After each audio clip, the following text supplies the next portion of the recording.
Indian premiere league यानी कि IPL ये सिर्फ एक क्रिकेट टूर्नामेंट का नाम नहीं बल्कि उस रेवोल्यूशन का नाम है जिसने इंडियन क्रिकेट को पूरी तरह से बदल के रख दिया। आईपीएल ने हमें एक से बढ़कर एक सुपरस्टार दिए, ऐसी पारियां और ऐसे स्पेल्स देखने को मिले जो शायद ही दोहराए जा सके। आज ऐसी ही एक इनिंग्स के बारे में आपको बताएंगे जिसे देखने वाले खुद अपनी आंखों पर भरोसा नहीं कर पा रहे थे। आईपीएल की परफॉर्मेंसेस की बात सुनते ही आपके दिमाग में क्या आता है? गेल के 175 या मैकुलम के 158?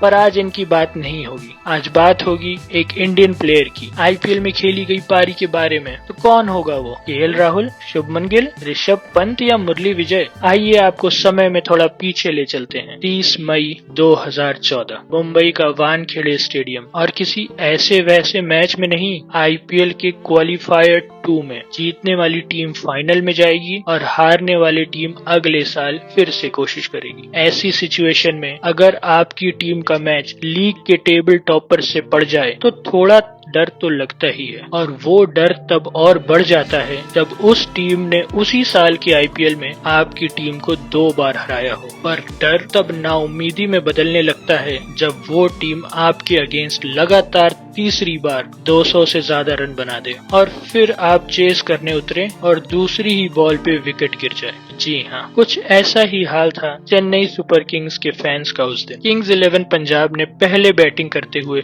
226 रनों का पहाड़ खड़ा कर दिया था। आईपीएल की हिस्ट्री में तब तक किसी भी टीम ने इतना बड़ा टारगेट अचीव नहीं किया था। सीएसके का स्कोर था 2 बॉल में 1 रन पर 1 विकेट। अब उन्हें 118 बॉल्स पर 226 रन बनाने थे। ऐसी प्रेशर सिचुएशन में लगातार 20 ओवर तक 10-11 से ज्यादा रन हर ओवर में बनाना बहुत मुश्किल होता है, खासकर तब जब सामने वाली टीम का स्ट्राइक बॉलर वर्ल्ड के सबसे तेज बॉलर्स में से एक हो, मिचेल जॉनसन। फाफ डुप्लेसी के आउट होने के बाद बैटिंग करने आए थे सुरेश रैना। इस टाइम तक रैना की शॉर्ट पिच बॉल की कमजोरी वर्ल्ड क्लास बॉलर्स ही नहीं, गली मोहल्ले में क्रिकेट खेलने वाले हर बच्चे को पता थी। तो एक्सपेक्टेड ही था जब जॉनसन की रैना को पहली बॉल एक शॉर्ट पिच बॉल थी, वो बॉल रैना के बैट से लगकर किंग्स 11 के विकेट कीपर रिद्धिमान साहा से बस थोड़ी दूर गिरी और लुढ़कते हुए फाइन लेग की बाउंड्री के बाहर चली गई। सभी सीएसके फैंस ने एक साथ राहत की सांस भरी। एक ओवर के बाद सीएसके का स्कोर 9 रन हो गया था। दूसरा ओवर कराने आए संदीप शर्मा की पहली 2 बॉल्स पर रैना ने चौका जड़ दिया। तीसरी बॉल मिस होने पर रैना ने उसकी भरपाई अगली बॉल पर 6 और उससे अगली बॉल पर 4 मारकर कर दी। अपने ओवर की लास्ट बॉल पर संदीप शर्मा ने रैना को एक भी रन नहीं बनाने दिया। अब 2 ओवर के बाद सीएसके का स्कोर हो गया था 1 विकेट के नुकसान पर 27 रन। स्टेडियम में बैठे सीएसके के फैंस को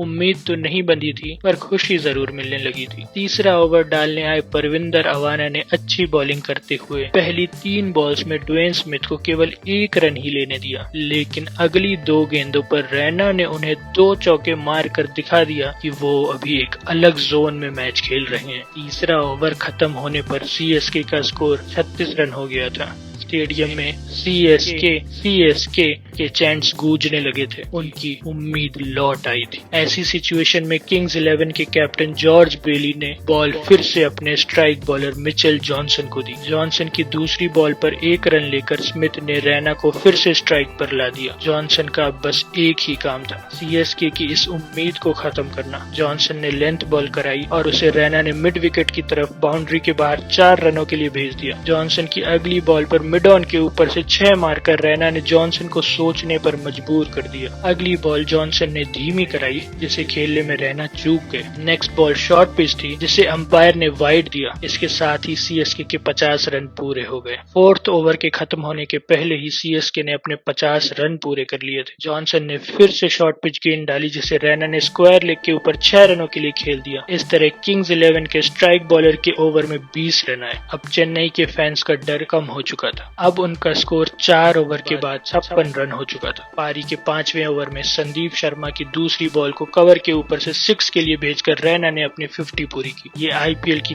तब की दूसरी सबसे तेज 50 थी। ओवर की लास्ट बॉल पर संदीप शर्मा ने ड्वेन स्मिथ को बोल्ड करके सीएसके का दूसरा विकेट भी गिरा दिया। 5 ओवर के बाद सीएसके का स्कोर हो गया था 67 रन 2 विकेट के नुकसान पर। पावर प्ले का लास्ट ओवर कराने आए परविंदर अवाना की पहली बॉल को रैना ने मिड विकेट बाउंड्री के बाहर 6 रनों के लिए भेज दिया। अगली बॉल लॉन्ग ऑन के ऊपर से 6 रनों के लिए खेल दी सुरेश रैना ने। स्टेडियम में चारों तरफ रैना रैना का शोर गूंज रहा था। तीसरी बॉल को मिड विकेट की तरफ फ्लिक करके रैना ने एक और चौका अपने नाम किया। इसके बाद रैना ने डीप स्क्वायर लेग की तरफ बॉल को खेल के रनों के इस रंगमंच पर एक और चौका जड़ दिया। अगली गेंद फुल टॉस थी और इसे थर्ड मैन की तरफ खेल दिया सुरेश रैना ने 4 रनों के लिए। इस बॉल को अंपायर ने नो बॉल दिया और इस तरह से रैना ने अवाना की पहली 4 गेंदों पर 25 रन बना दिए। जी हाँ, आपने सही सुना, 4 गेंदों पर 25 रन। इसके बाद भी रैना रुके नहीं और आखिरी 2 बॉल्स पर चौके जड़कर अवाना के ओवर में 33 रन बटोरे। इतना ही नहीं,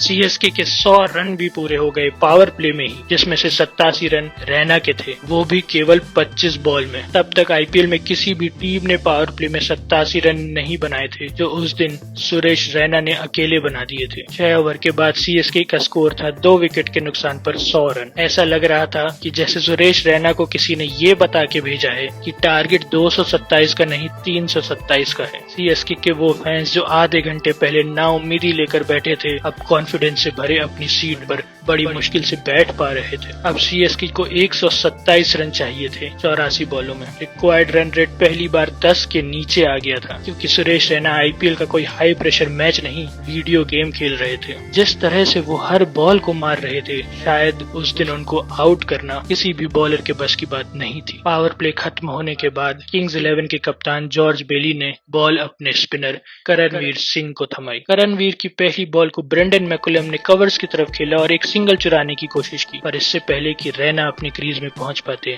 जॉर्ज बेली का थ्रो स्टंप्स में लग जाता है और गिल्लियां बिखेर देता है। बेली के थ्रो से केवल स्टंप्स की बेल्स ही नहीं गिरी, बल्कि लाखों सीएसके फैंस की उम्मीद भी वहीं गिरी थी। जिस तरह से रैना खेल रहे थे, शायद वो ऐसे ही आउट हो सकते थे, क्योंकि किसी बॉलर में तो आज उन्हें आउट करने की काबिलियत दिख नहीं रही थी। शायद धोनी को यही मंजूर था। रैना के आउट होने से बहुत सारे सवालों का जवाब नहीं मिला। क्या रैना की आईपीएल में फास्टेस्ट सेंचुरी हो जाती? क्या गेल का 175 का रिकॉर्ड टूट जाता? लेकिन जो जवाब हमें मिला वो ये था कि रैना के आउट होने के बाद सीएसके की टीम 20 ओवर में केवल 202 रन ही बना सकी और टूर्नामेंट से बाहर हो गई। आईपीएल हिस्ट्री की सबसे बेहतरीन पारियों में से एक खेलने के बाद भी सुरेश रैना को हार से संतोष करना पड़ा। उनकी टीम भले ही हार गई हो, पर उतनी देर जब वो क्रीज पर थे, शायद ही कोई बोल सकता था कि सीएसके हार जाएगी। हर साल आईपीएल के हर मैच में लगभग 30 से 40 ओवर का खेल होता है, लेकिन उन 6 ओवरों को शायद आज भी लोग भुला नहीं पाए। वो 6 ओवर जब सब कुछ पॉसिबल था, वो 6 ओवर जहां लोग भूल गए थे कि मैच सीएसके और किंग्स 11 का हो रहा है, न कि रैना और किंग्स 11 का। वो 6 ओवर उस मैच में सीएसके के लिए एक अंधेरी रात में बिजली के चमकने के जैसा था, जो ज्यादा देर तक तो नहीं थी, पर उसने पूरा जहां रोशन कर दिया था।